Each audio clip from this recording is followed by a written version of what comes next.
my name is Veronica Boltonkova. Thank you for listening to my speech today. By 2050, the amount of plastic in the ocean will outweigh all of the ocean's fish. Plastic pollution and climate change is affecting each and every single one of us and is only getting worse. We are the last generation that can prevent irreversible damage to our planet. We need laws and regulations put into place to protect the Earth from climate change. We need to stop using single-use plastics and start being kinder to the Earth. Climate change can seem like an abstract idea that has no effect on you currently.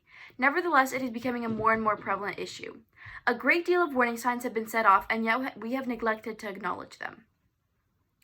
More heat waves and droughts, hurricanes becoming stronger and more intense, sea levels rising, the Arctic slowly becoming ice-free, and wildfires burning forests and homes to the ground are all effects, and 95% of blame goes to humans.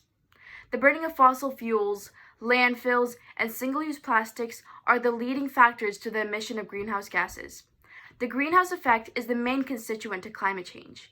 The greenhouse effect refers to a phenomena where, when the sun's rays hit the Earth, some of the energy is reflected back into space. Some of it is absorbed by the Earth and re-radiated as heat. However, most of it is absorbed by greenhouse gases and bounced around, slowly preheating the Earth even further. As you listen to my speech, water vapor, carbon dioxide, methane, nitrous oxide, and chlorofluorocarbons work together with the sun's rays to slowly incubate us. I'm not going to tell you how you should feel, but that's pretty terrifying. I'm afraid for future generations who are going to have to turn off the oven we have been preheating for thousands of years. Try to turn off the oven before it's too late. The good news is that you can help. You can make small changes in your everyday life that will drastically help bring down the amount of pollution you are causing. You can elect leaders who strive to end climate change, and we can all make eco-friendly choices together. Today, plastic debris accounts for 90 to 95% of pollution globally. What's even more daunting is that amount of plastic pollution is expected to double over the next decade. Six-pack rings, fruit containers, plastic bags, and plastic water bottles are ordinary items we encounter every single day. Yet they are causing detrimental damage to our planet. They emit greenhouse gases while in production and continue to produce greenhouse gases while and after they are used. Even worse, they take hundreds of years to decompose. That plastic water bottle on your nightstand will outlive you at least 6 times. Every day, millions of pieces of plastic get dumped into landfills or swept away into water resources, costing governments globally millions of dollars to keep maintained and cleaned. Multiple cities and states have implemented single-use plastic bans, and more should continue to do so. Dr. Sarah Jean Royer, who is one of the main people who actively studies the effects of climate change and pollution, has stated that, quote, "We need better laws and policies to make consumers make better choices. If single-use plastics are banned, customers will adapt and find alternative ways of bagging their groceries or filling a bottle. These being reusable items rather than items used for a few minutes then discarded. We can adapt in order to save the planet, but I'm not so sure that the planet will continue to adapt to our ever so ambitious demands.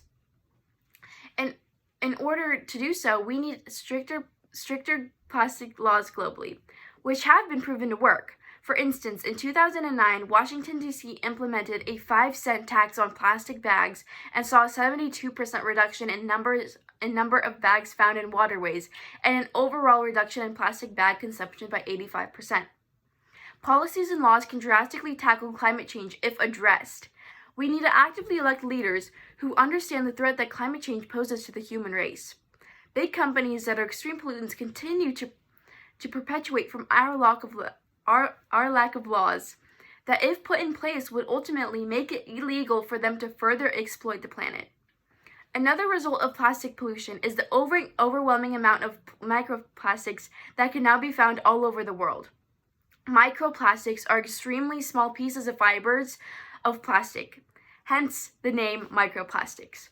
These microscopic pieces of debris have now been found at the highest point on the Earth, Mount Everest, and the lowest point on the Earth, the Mariana Trench.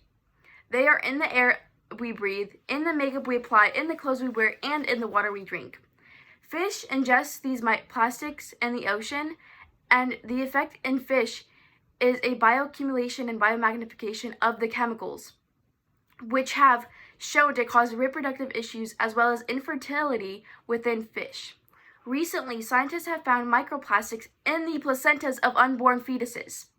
The effect is still unknown. However, scientists note that carrying the chemicals could cause long-term damage or upset the fetus's developing immune system. Still, some continue to speculate that a more active sun is what's causing the supposed hoax that is climate change. However, studies have proven that over the last 70 years, the amount of energy we have been receiving from the sun has stayed the same, if not at a minor decline. Yet the climate is still changing. If the warming were caused by a more active sun, then scientists would theoretically expect to see warmer temperatures in all layers of the Earth's atmosphere. Instead, they have detected a cooling in the upper atmosphere and a warming at the surface and in the lower layers of the atmosphere. This actively illustrates that greenhouse gases are trapped in the lower atmosphere and warming the Earth. Although being eco-friendly seems intimidating and hard, it is actually quite attainable. In fact, choosing eco-friendly options often saves you money. I've calculated the amount of money you spend on common household products and their more environmentally friendly swaps. If you buy a new bottle of shampoo every 2 months, by the end of your lifetime, you would have spent at least $2,430 on shampoo. But if you buy shampoo bars, which last longer and are cheaper, you would have spent about $810. If you buy 2 packs of plastic bags every 2 months, you will spend $1,617 in your lifetime, versus stasher bags, which last over 10 years, are silicone, microwavable, and dishwasher safe, and will only cost you $576. If you are anything like my family, you probably buy a pack of paper towels at least once a month.